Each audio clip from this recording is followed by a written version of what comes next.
Hello guys, मेरा नाम है तालिक। आप देख रहे हैं एयर क्लासेस इजी है फिजिक्स।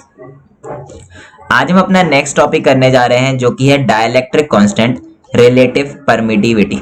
ठीक है, सबसे पहले हम देख लेते हैं कि परमिटिविटी का डेफिनेशन क्या है। Permittivity is a property of the medium which determines the electric force between two charges situated in that medium. मतलब कि परमिटिविटी एक ऐसा प्रॉपर्टी है किसी भी मीडियम का जो क्या डिटरमाइन करता है, इलेक्ट्रिक फोर्स। क्या डिटरमाइन करता है? Electric force between two charges. अगर हमारे पास दो चार्जेस हैं Q1 एंड Q2, तो इसके बीच में कितना इलेक्ट्रिक फोर्स लगेगा किसी भी मीडियम में, वो क्या, उस प्रॉपर्टी को क्या बोलते हैं? उसी प्रॉपर्टी को बोलते हैं परमिटिविटी। अब हम आगे करने जा रहे हैं डाइलेक्ट्रिक कांस्टेंट और रिलेटिव परमिटिविटी। सबसे पहले डेफिनेशन देख लेते हैं इसका क्या बोलता है। द डाइलेक्ट्रिक कांस्टेंट और relative permittivity of a medium may be defined as the ratio of the force between two charges placed some distance apart in a free space to the force between the same two charges when they are placed the same distance apart in the given medium। मतलब कि हमारे पास दो charges हैं, again Q1 and Q2। ठीक है, Q1 and Q2। सबसे पहले ये कहां रखे गए हैं? सबसे पहले ये रखे गए हैं किसी फ्री स्पेस में। कहां पे रखे गए हैं? फ्री स्पेस में। एंड देन वो कहां पे रखे गए हैं? Same charges Q1 and Q2 किसी मीडियम के अंदर, तो इन दोनों के बीच में, Q1 एंड Q2 के बीच में क्या फोर्स निकलेगा? फ्री स्पेस में और किसी मीडियम में। इन दोनों के रेशियो को ही क्या बोलते हैं? डाइलेक्ट्रिक कांस्टेंट और रिलेटिव परमिटिविटी। आइए जरा हम देख लेते हैं डाइलेक्ट्रिक कांस्टेंट और रिलेटिव परमिटिविटी में आगे। सबसे पहले मैंने क्या कहा, हमारे पास दो चार्जेस हैं Q1 एंड Q2। इसके बीच का हमने डिस्टेंस सपोज कर लिया क्या है? R। ठीक है, हमारे पास दोबारा एक दो चार्जेस है, वही सेम Q1 एंड Q2। इस बारी भी इन दोनों के बीच का डिस्टेंस क्या है? R।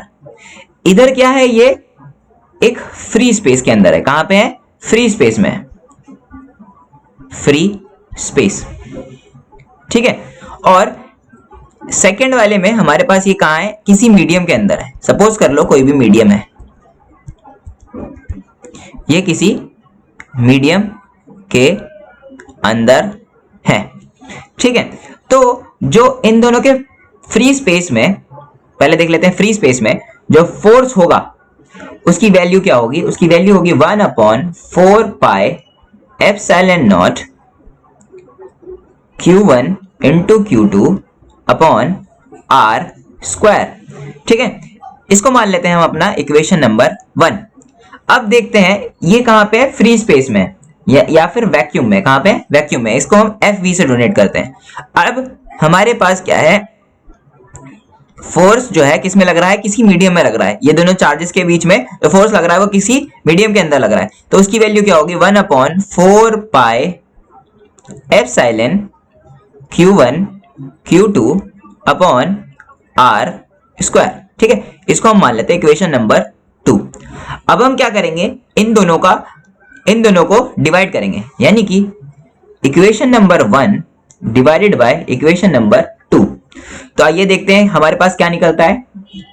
FV अपॉन FM क्या आएगा हमारे पास? 1/4 pi epsilon not multiply by Q1 Q2 upon R square upon 1/4 pi epsilon Q1 Q2 upon R square. ठीक है, तो ये वाला टर्म पूरा का पूरा ये वाले टर्म से कट जाएगा। ठीक है, कैंसिल आउट हो जाएगा। 1/4 एंड 1/4 भी कैंसिल आउट हो जाएगा। पाई एंड पाई भी कैंसिल आउट हो जाएगा। हमारे पास क्या बचेगा? 1/एप्सिलॉन, क्या बचेगा?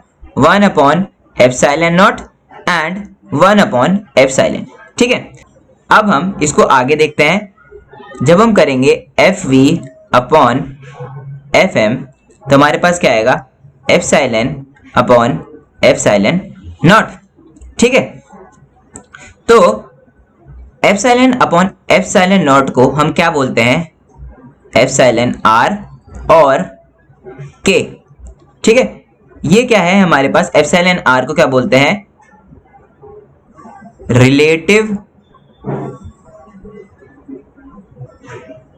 परमिटिविटी।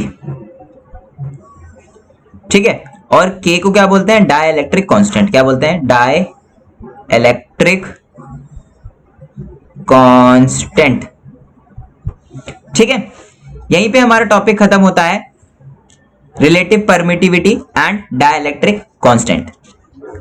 आगे का हम नेक्स्ट वीडियो में देख